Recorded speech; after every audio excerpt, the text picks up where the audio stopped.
ಕರ್ನಾಟಕ ಬಿಜೆಪಿಗೆ ಹೊಸ ಸಾರಥಿ ಬಂದೇ ಬಿಟ್ರು. ಬಿವೈ ವಿಜಯೇಂದ್ರ ಜಾಗಕ್ಕೆ ಅವರೇ ಸೂಕ್ತ ಎಂದ ಅಮಿತ್ ಶಾ. ಕೇಂದ್ರ ಸಂಪುಟ ಸರ್ಜರಿ ಬೆನ್ನಲ್ಲೇ ರಾಜ್ಯಾಧ್ಯಕ್ಷರ ಬದಲಾವಣೆ ಫಿಕ್ಸ್. ನಮಸ್ಕಾರ ವೀಕ್ಷಕರೇ, ಸುಪ್ರೀಂ ಟಿವಿ ನ್ಯೂಸ್ಗೆ ಸ್ವಾಗತ. ನಾನು ಅಶ್ವಥ್. ರಾಜ್ಯ ಕಾಂಗ್ರೆಸ್ನಲ್ಲಿ ಈಗಾಗಲೇ ಸಿದ್ದರಾಮಯ್ಯ ಅವರು ರಾಜೀನಾಮೆಯನ್ನು ಕೊಟ್ಟು ಡಿಕೆ ಶಿವಕುಮಾರ್ ಅವರು ಸಿಎಂ ಆಗಿರುವಂತಹ ವಿಚಾರ ಎಲ್ಲರೂ ಕೂಡ ಗೊತ್ತಿರುವಂತಹದ್ದೇ.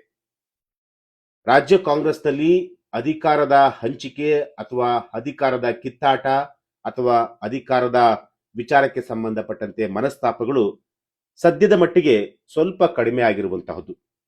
ಈಗಾಗಲೇ ಏನು ಸಿಎಂ ಬದಲಾವಣೆ ಆಗಲೇಬೇಕು ಅಂತೇಳಿ ದೊಡ್ಡ ಮಟ್ಟದಲ್ಲಿ ಚರ್ಚೆ ಕೂಡ ಆಗಿತ್ತು. ಅದಕ್ಕೆ ಹೈಕಮಾಂಡ್ ಯಾವ ರೀತಿಯಾಗಿ ಉತ್ತರವನ್ನ ಕೊಡಬೇಕು ಆ ರೀತಿಯಾಗಿ ಉತ್ತರವನ್ನ ಕೊಟ್ಟು ಡಿಕೆ ಶಿವಕುಮಾರ್ ಅವರನ್ನ ಸಿಎಂ ಮಾಡಿರುವಂಥದ್ದು.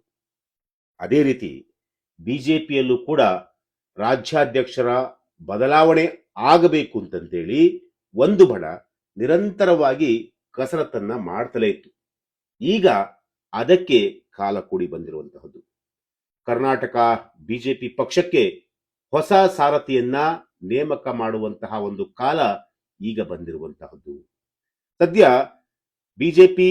ಬಿಜೆಪಿಗೆ ಸಾರಥಿಯಾಗಿರುವಂತಹ ಬಿವೈ ವಿಜಯೇಂದ್ರ ಅವರನ್ನ ಕೆಳಗಿಳಿಸಬೇಕು ಅಂತ ಹೇಳಿ ಈಗಾಗಲೇ ಒಂದು ಬಣ ನಿರಂತರವಾಗಿ ಷಡ್ಯಂತ್ರ ಮಾಡ್ಕೊಂಡು ಬರ್ತಲೇ ಇತ್ತು. ಆದ್ರೀಗ ಬಿಜೆಪಿಯ ಹೈಕಮಾಂಡ್ ಅದಕ್ಕೂ ಕೂಡ ಹಸ್ತು ಅಂದುಬಿಟ್ಟಿದೆ ಅನ್ಸುತ್ತೆ. ಬಿಜೆಪಿಗೆ ಈಗ ಹೊಸ ಸಾರಥಿಯನ್ನ ತರಲಿಕ್ಕೆ ಈಗ ಹೈಕಮಾಂಡ್ ಈಗ ಚಿಂತನೆಯನ್ನ ಮಾಡಿರುವಂತಹದ್ದು. ಅದು ಯಾವಾಗ ಅಂತಂತಂದ್ರೆ ಕೇಂದ್ರ ಸಂಪುಟ ಸರ್ಜರಿ ಬೆನ್ನಲ್ಲೇ ರಾಜ್ಯಾಧ್ಯಕ್ಷರ ಒಂದು ಬದಲಾವಣೆ ಆಗುವಂತಹ ಒಂದು ಕಾಲ ಸನ್ನಿಹಿತವಾಗಿರುವಂತಹದ್ದು. ಹಾಗಾದ್ರೆ ಬಿಜೆಪಿಗೆ ಹೊಸ ಸಾರಥಿ ಯಾರನ್ನ ಆಯ್ಕೆ ಮಾಡಬಹುದು? ಈಗಾಗಲೇ ಒಂದಷ್ಟು ಜನರ ಪಟ್ಟಿ ಇದೆ. ಅದರಲ್ಲಿ ಯಾರ್ಯಾರು ಆಗ್ಬೇಕು ಅಂತೇಳಿ ಕುಮಾರ್ ಬಂಗಾರಪ್ಪ ಅವರು ಕೂಡ ಟ್ರೈ ಮಾಡಿದ್ದಾರೆ, ಶೋಭಾ ಕರಂದ್ಲಾಜೆ ಅವರು ಕೂಡ ಟ್ರೈ ಮಾಡಿದ್ದಾರೆ, ಜೊತೆಗೆ ರಮೇಶ್ ಜಾರಕಿಹೊಳಿ ಅವರು ಕೂಡ ಟ್ರೈ ಮಾಡಿದ್ದಾರೆ. ಆಮೇಲೆ ಬೇರೆ ಬೇರೆ ಇನ್ನಿತರ ನಾಯಕರು ಕೂಡ ಎಲ್ಲರೂ ದೊಡ್ಡ ಮಟ್ಟದಲ್ಲೇ ಚರ್ಚೆ ಕೂಡ ಆಗ್ತಿರುವಂತದ್ದು. ಅದರ ನಡುವೆ ಕೇಂದ್ರದ ಹೈಕಮಾಂಡ್ನವರು ಅಂದ್ರೆ ಬಿಜೆಪಿಯ ಹೈಕಮಾಂಡ್ನವರು ಒಬ್ಬ ಹೆಸರನ್ನ ಈಗ ಮುಂಚೂಣಿಯಲ್ಲಿ ಇರುವಂತೆ ಮಾಡಿರುವಂತದ್ದು. ರಾಜ್ಯದಲ್ಲಿನ ಇತ್ತೀಚಿನ ರಾಜಕೀಯ ಬೆಳವಣಿಗೆಗಳು ಮತ್ತು ಪಕ್ಷದ ಆಂತರಿಕ ಸಮೀಕರಣಗಳ ಹಿನ್ನೆಲೆಯಲ್ಲಿ ಕರ್ನಾಟಕದ ಚುಕ್ಕಾಣಿ ಹಿಡಿಯುವ ನಾಯಕರ ಹೆಸರಲ್ಲಿ ಆ ಒಂದು ಹೆಸರಿನ ರೇಸ್ನಲ್ಲಿ ಕೇಂದ್ರ ಸಚಿವರಾಗಿರುವಂತಹ ಪ್ರಹ್ಲಾದ್ ಜೋಶಿ ಅವರ ಹೆಸರು ಈಗ ಮುಂಚೂಣಿಯಲ್ಲಿರುವಂತಹದ್ದು. ಕೇಂದ್ರದ ಸಚಿವರಾಗಿರುವಂತಹ ಪ್ರಹ್ಲಾದ್ ಜೋಶಿ ಈಗ ಬಿಜೆಪಿಗೆ ಹೊಸ ಸಾರಥಿಯಾಗಿ ಬಂದರೂ ಕೂಡ ಅಚ್ಚರಿ ಇಲ್ಲ. ರಾಜ್ಯದಲ್ಲಿನ ಇತ್ತೀಚಿನ ರಾಜಕೀಯ ಬೆಳವಣಿಗೆಗಳು ಮತ್ತು ಪಕ್ಷದ ಆಂತರಿಕ ಸಮೀಕರಣಗಳನ್ನ ಎಲ್ಲವನ್ನೂ ಕೂಡ ತುಲನೆ ಮಾಡಿದಂತಹ ಬಿಜೆಪಿ ಹೈಕಮಾಂಡ್ ಇವರ ಹೆಸರನ್ನ ಈಗ ಮುಂಚೂಣಿಯಲ್ಲಿ ಇಡುವಂತೆ ನೋಡಿಕೊಂಡಿರುವಂತಹದ್ದು. ಹೈಕಮಾಂಡ್ ಲೆಕ್ಕಾಚಾರದಲ್ಲಿ ಪ್ರಹ್ಲಾದ್ ಜೋಶಿ ಅವರ ಆಯ್ಕೆ ಯಾಕೆ ಅನ್ನೋದನ್ನ ನೋಡೋದಾದ್ರೆ, ಬಿಜೆಪಿ ಹೈಕಮಾಂಡ್ ಸಾಮಾನ್ಯವಾಗಿ ರಾಜ್ಯ ಘಟಕದ ಅಧ್ಯಕ್ಷರನ್ನ ಆಯ್ಕೆ ಮಾಡುವಾಗ ಸಾಮಾಜಿಕ ನ್ಯಾಯ ಮತ್ತು ಜಾತಿ ಸಮೀಕರಣಕ್ಕೆ ಹೆಚ್ಚಿನ ಒತ್ತನ್ನ ನೀಡುತ್ತೆ.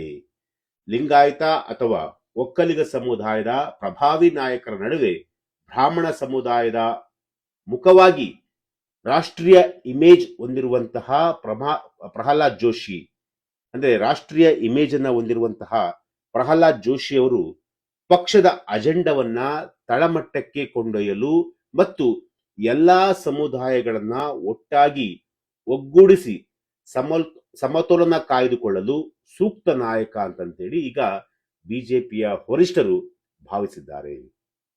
ಪ್ರಧಾನಿ ಮೋದಿ ಅವರ ಸಂಪುಟದಲ್ಲಿ ಅತ್ಯಂತ ಪ್ರಭಾವಿ ಮತ್ತು ವಿಶ್ವಾಸಾರ್ಹ ನಾಯಕರಾಗಿರುವ ಪ್ರಹ್ಲಾದ್ ಜೋಶಿ ಅವರಿಗೆ ಸಂಸದೀಯ ವ್ಯವಹಾರಗಳ ನಿರ್ವಹಣೆಯಲ್ಲಿ ಅಪಾರ ಪಾಂಡಿತ್ಯವಿದೆ.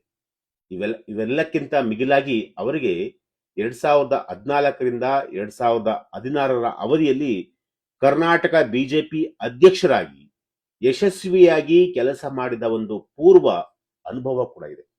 ಈ ಅವಧಿಯಲ್ಲಿ ಪಕ್ಷ ಸಂಘಟನೆಯಲ್ಲಿ ಅವರು ವಹಿಸಿದ್ದ ಪಾತ್ರ ಹೈಕಮಾಂಡ್ ಗಮನದಲ್ಲಿ ಇರುವಂತಹದ್ದು. ಈ ಎಲ್ಲಾ ವಿಚಾರಗಳಿಂದ ಅವರನ್ನ ಆಯ್ಕೆ ಮಾಡಿರುವಂತಹದ್ದು ಪ್ರಹ್ಲಾದ್ ಜೋಶಿ ಅವರನ್ನ. ಕಾಂಗ್ರೆಸ್ ಸರ್ಕಾರದ ವಿರುದ್ಧ ಹೋರಾಟ ತೀವ್ರಗೊಳಿಸಿರುವಂತಹ ಒಂದು ತಂತ್ರಗಾರಿಕೆ.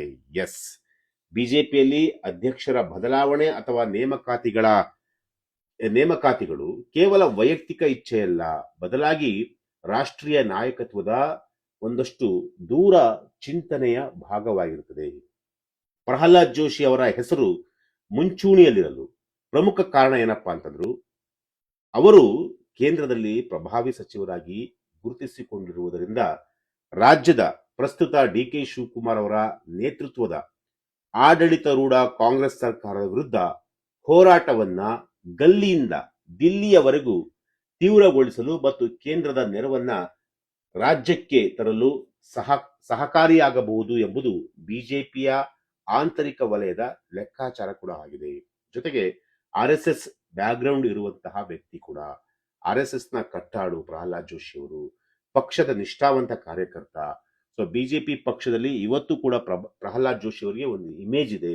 ಸೊ ಹಾಗಾಗಿ ಅವರನ್ನ ಆಯ್ಕೆ ಮಾಡಿದ್ರೆ ಇಡೀ ಬ್ರಾಹ್ಮಣ ಸಮುದಾಯ ಆಗಿರ್ಬೋದು, ಲಿಂಗಾಯತ ಸಮುದಾಯ ಆಗಿರ್ಬೋದು, ವಿಶ್ವಕರ್ಮ ಸಮುದಾಯ ಆಗಿರ್ಬೋದು, ಎಲ್ಲಾ ಸಮುದಾಯಗಳು ಕೂಡ ಅವರನ್ನ ಇಷ್ಟಪಡ್ತಾರೆ, ಅಕ್ಸೆಪ್ಟ್ ಮಾಡ್ತಾರೆ ಅನ್ನೋದು ಕೇಂದ್ರದ ಲೆಕ್ಕಾಚಾರ, ಕೇಂದ್ರ ಬಿಜೆಪಿಯ ಲೆಕ್ಕಾಚಾರ. ಸೊ ಹಾಗಾಗಿ ಪ್ರಹ್ಲಾದ್ ಜೋಶಿ ಅವರೇ ಫಿಕ್ಸ್ ಅನ್ನೋದು ಈಗ ಒಂದಷ್ಟು ಚರ್ಚೆ ಕೂಡ ಆಗಿರುವುದು. ಬಿಜೆಪಿ ಆಂತರಿಕ ವಲಯದ ಲೆಕ್ಕಾಚಾರ ಕೂಡ ಇದೇ ಆಗಿರುವಂತದ್ದು. ಸೊ ಹಾಗಾಗಿ ಮುಂದಿನ ಕೆಲವು ದಿನಗಳಲ್ಲಿ ಅಧಿಕೃತವಾಗಿ ಘೋಷಣೆ ಆಗುವಂತಹ ಒಂದು ನಿರೀಕ್ಷೆ ಅಷ್ಟೇ ಇರುವಂತಹದ್ದು.